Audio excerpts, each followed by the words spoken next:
Tudo bem?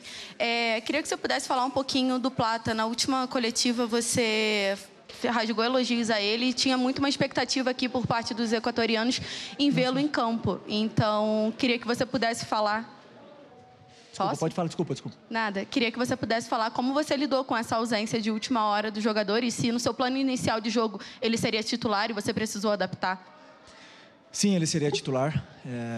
Falei com ele antes do jogo do Vasco. Disse a ele o planejamento que eu tinha para ele nos próximos jogos. Como falei para vocês, é um jogador muito importante para mim. É um jogador muito especial, tem todas as qualidades e características que eu gosto. Tem a fase ofensiva, defensiva, sabe atacar espaço, mas também sabe jogar pressionado, sabe associar com os companheiros, é um jogador muito importante. Infelizmente ele sentiu uma dorzinha no joelho diferente aí, que vamos ter que esperar a análise, né, dos exames para ver o que realmente aconteceu. Eu acho que além do treinador que ficou triste de não poder utilizá-lo, ele mesmo foi o que mais sofreu com essa não possibilidade de jogar na casa dele, no país dele, contra a LDU.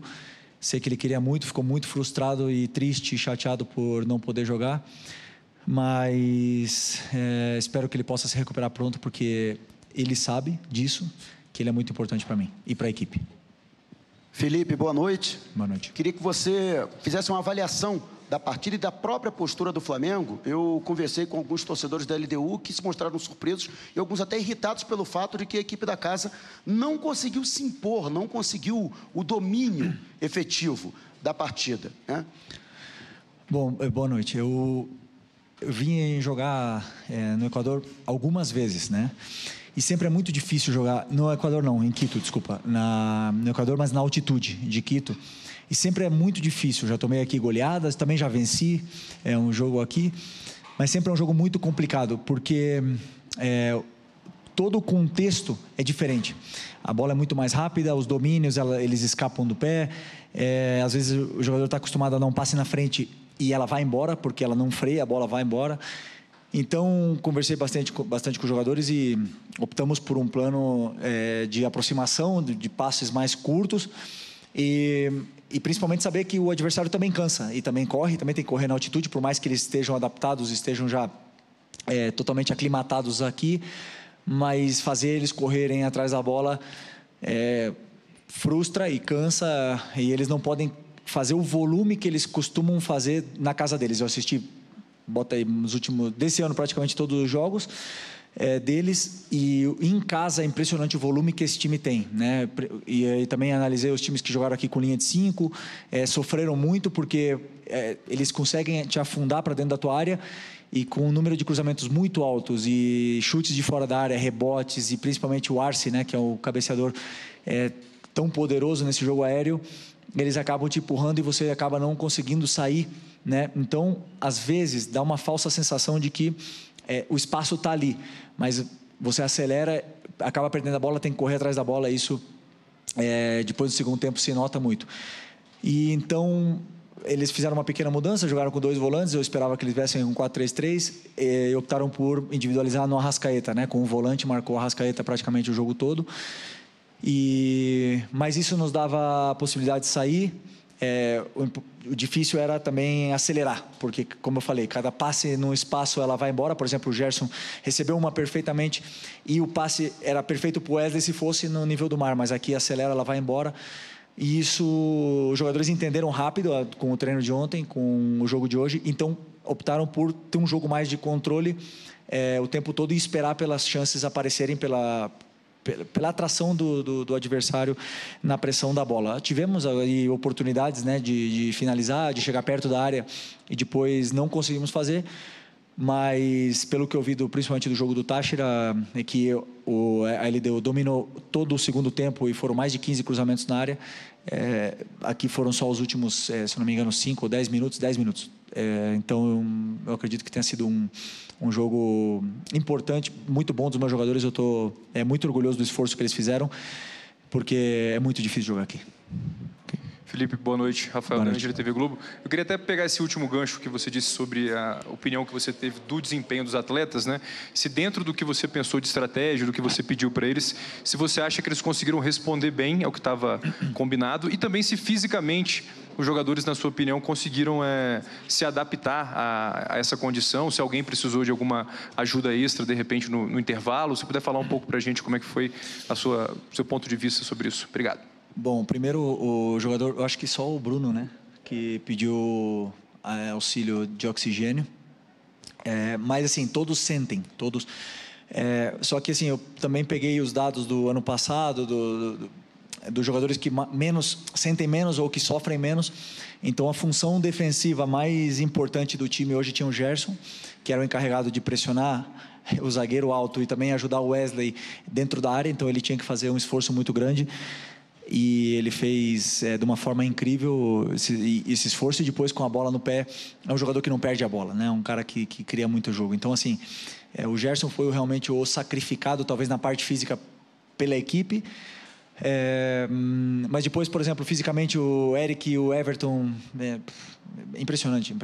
Assim, o Everton estava bastante tempo sem jogar, correu o jogo todo, não errou quase nada, cobriu um campo assim, cortou muita bola perigosa. É um jogador, eu sei que a torcida às vezes pega no pé, mas é um jogador muito importante. Ninguém é titular da Copa do Brasil por acaso, né? E fazendo o jogo que ele fez, então eu confio muito nele. Fiquei muito feliz pelo jogo dele, fiquei muito feliz pelo jogo do Ayrton, já contra o Vasco e hoje. São jogadores que precisam dessa confiança, precisam se sentir confortáveis dentro do campo. E, assim, a nível geral, eu fiquei feliz com o desempenho de todos eles. Não posso te dizer que nenhum, assim, que eu não gostei. Okay? Felipe, boa noite. Boa noite. Dada todas as dificuldades que tinha, a questão da altitude, você perde o Gonzalo Plata ali, hora antes do jogo, era um jogador que... talvez do seu grupo seria o mais adaptado a jogar aqui, fez base no Independente Del Valle, apesar de não ser daqui de Quito, mas jogou por muito tempo. Quando joga na seleção, joga aqui.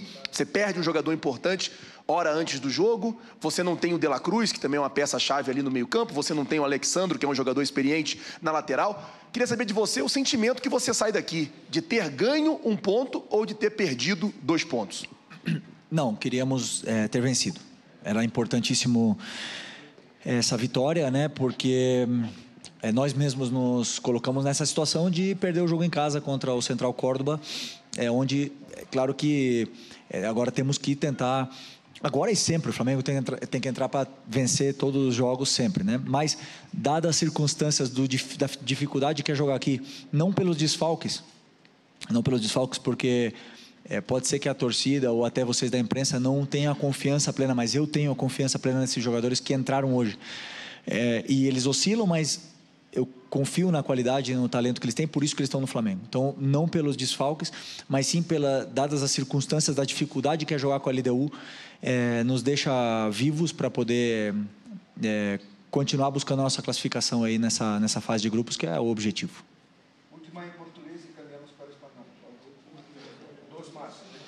Felipe, aqui na frente, tudo bem? Boa noite. Gabriel Alfocanapá para Azul Rubro Negro, Revista Placar. Felipe, hoje você fez seu primeiro jogo como técnico na altitude, né? Você já atuou algumas vezes como jogador, seu primeiro jogo hoje. Eu queria que você falasse quais foram as principais diferenças na sua preparação, né? A gente sabe que a sua preparação provavelmente começou logo depois do jogo contra o Vasco, né? Que você gosta de sempre preparar o próximo jogo. Quais as principais diferenças que você encontrou de ser um técnico e ser um jogador na altitude? E se puder falar também um pouquinho sobre o Ayrton Lucas, de novo, fez uma excelente partida, sendo muito elogiado nas redes sociais. Obrigado.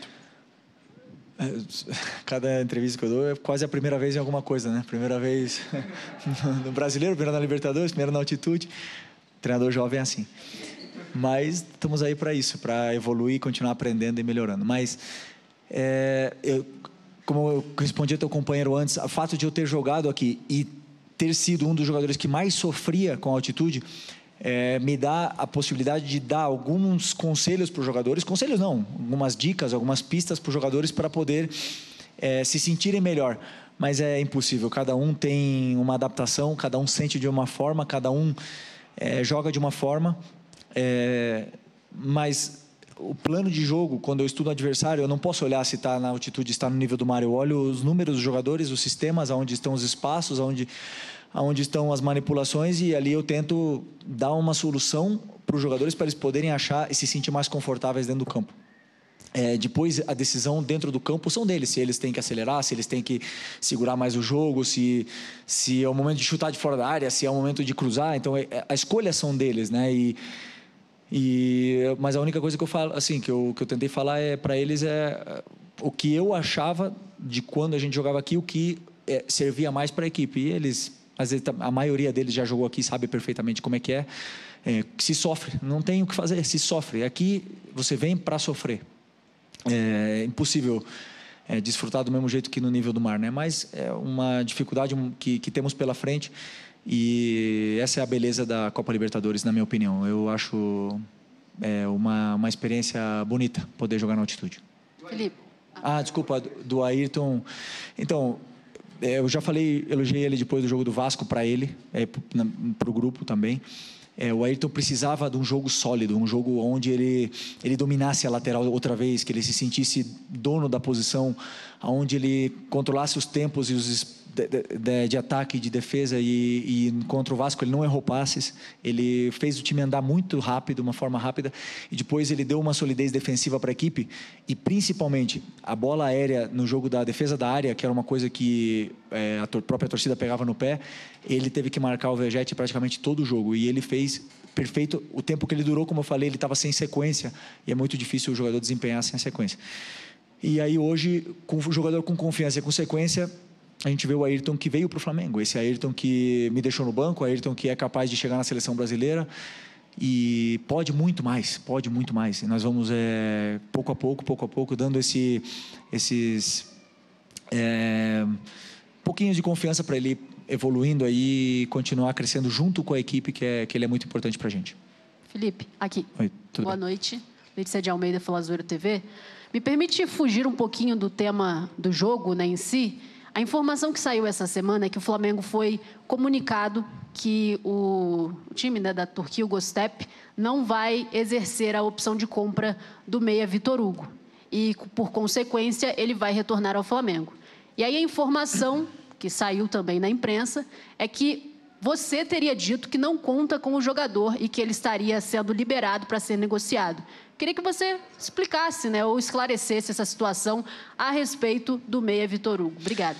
Não é verdade. Primeiro, ninguém nem mencionou o nome do Vitor Hugo para mim, da diretoria, nem o presidente, nem ninguém. Eu falo com o Boto diariamente e não foi em nenhum momento o assunto. Eu joguei com ele, eu gosto muito dele, é um jogador muito bom, importante, que não perde a bola, é um meia com muita qualidade e que foi titular do Flamengo em 2022, parte de 2023 com o São Paulo, e foi praticamente titular na frente do Everton Ribeiro, e perdeu espaço em 2024 e optou por sair, né? Então, assim, a montagem de elenco, eu participo e dou opinião, mas a montagem de elenco não é minha. Não é minha. Se no dia de amanhã o Boto resolver trazer o Haaland sem falar comigo, eles podem fazer, claro. Eles vão escutar minha opinião, eu vou falar, esse jogador encaixa mais ou menos, e eles vão fazer. A montagem de elenco sempre é da diretoria. Então, no caso do Vitor Hugo, não é verdade. É um grande jogador, eu não sabia de nada. Mas, claro que virão reforços, os jogadores chegarão aqui para ajudar. Outros que não estão tendo espaço e vão sair. Esse é o ciclo do futebol. Sempre o importante é que tenhamos um elenco bem compensado em todas as posições. Para que aconteceu o que aconteceu hoje. Perdemos 2 volantes, mas os 2 volantes que jogaram são top, e perdemos um lateral e o outro é top, e ainda tem um que vai voltar, e essa concorrência faz eles crescerem. Hoje, por exemplo, para mim, o melhor zagueiro do Brasil até agora, que foi o Léo Pereira, ficou fora. Os outros 2 jogaram muito. Então, para mim, isso é ter um elenco completo e equilibrado na forma para eu poder depois escolher as peças e a equipe ser forte, independente das peças que faltam. Mas, repito, ninguém falou comigo do Vitor Hugo. Mentira o que falaram por aí. Em espanhol. LDU no Rio de Janeiro o próximo mês. Por fora, ¿no? Me imagino que va a ser un equipo que va a seguir intentando presionar, va a seguir intentando hacer su juego, que es un juego muy vertical, directo, sobre todo con muchos cambios de frente y de orientación y centros al área y rupturas al espacio. Entonces, imagino que van a intentar aprovechar muy bien nuestras pérdidas para intentar tirar contras rápidas. Pero en nuestra casa, obviamente, tenemos que hacer un partido muy sólido, mucho más sólido de lo que hicimos con Córdoba, para poder ganar, porque, por supuesto, no es fácil. Un equipo que llega a la fase de grupo de Libertadores nunca es fácil de jugar. Hola, profe, ¿cómo le va? Luis Quiroz de Radio La Red, le saluda, un gusto. Le salió a la perfección la planificación del partido. Analizábamos que usted incluso estudió mucho al rival. La banda más fuerte que tiene Liga es la derecha. Cuando se junta Daniel de la Cruz y Brian Ramírez, marcan una diferencia notable. Y hoy prácticamente los tuvieron cubiertos, no un mano a mano, y no ganaron. ¿Salió a la perfección lo que usted quería venir atrás, llevarse un punto de Quito? Bueno, a nivel defensivo fue un partido muy sólido, sí. No, yo no quería venir aquí a ganar un punto, yo quería ganar 3. El plan de partido a nivel defensivo estuvo muy bien, sobre todo porque la línea estaba muy valiente, estaba alta, dejábamos pocos espacios entre líneas. Con eso no tenían tiempo para girar el juego rápido y encontrar a este jugador que es súper peligroso, que es Ramírez, ¿no? El extremo. Me encantó, me parece buenísimo. Tiene muchísimas asistencias, el lateral también. Y creo que es joven, ¿no? El lateral, si no me equivoco, es muy joven. Tiene mucho margen de mejora aún. Y sabíamos de eso, entonces yo creo que al adelantar bien las líneas y los jugadores tuvieron mucho coraje para jugar altos, no dimos los espacios y los tiempos para que ellos pudieran asociarse. Entonces tuvieron que hacer un juego más directo y ahí nuestros centrales se sintieron cómodos en esa situación y conseguimos acelerarles, ¿no? El juego. Luego, cuando bajamos un poco, no estábamos tapando bien los pases por dentro y estaban entrando por dentro, y ahí no dábamos tiempo de nuestra defensa a salir y ganar metros, y eso nos hundió un poco los últimos 10 minutos, y ahí se les vio lo peligroso que son, ¿no? Porque con ese volumen de tirar centros y los rematadores que tienen dentro del área siempre es complicado defender. Pero yo me imagino que el plano a nivel defensivo estuvo muy bien, y a nivel ofensivo estuvo bien, pero puedo mejorar también. Okay. Una pregunta. Profe, ¿cómo le va? Buenas noches. Ahora este punto, ¿cuánto le puede servir para esta recta final? Ya se viene el cierre de los grupos. En Brasil está prohibido volver a perder como sucedió contra Central. ¿Cuán importantes son esos 2 partidos que le queda frente a Liga y también al Táchira ya como dueño de casa? Una buena noche, profe. Buenas noches. Nosotros no estamos en una posición cómoda, la verdad, en este grupo, ¿no? Estamos con 4 puntos, estamos por detrás de LDU. Pero es verdad que tenemos 2 partidos en casa, pero tenemos un partido fuera contra Córdoba que no va a ser fácil. No es ninguno de los 3 va a ser fácil. Pero creemos que con nuestro equipo, con nuestro modelo, vamos a poder pasar, que el objetivo es pasar. Si es en primero, mejor. Pero el objetivo es pasar de fase de grupos, porque es un calendario muy apretado, un calendario muy exigido, donde tenemos muchos viajes, muchos partidos seguidos. Venimos jugando ese es el 4º partido en 12 días que tuvimos. Entonces los jugadores hicieron un esfuerzo muy grande y tendrán que seguir haciéndolo para que podamos pasar, que es el objetivo, llegar a la fase de octavos, ¿no? Y después ahí ya intentar llegar lo más lejos posible de esa competición que es tan bonita y tan especial.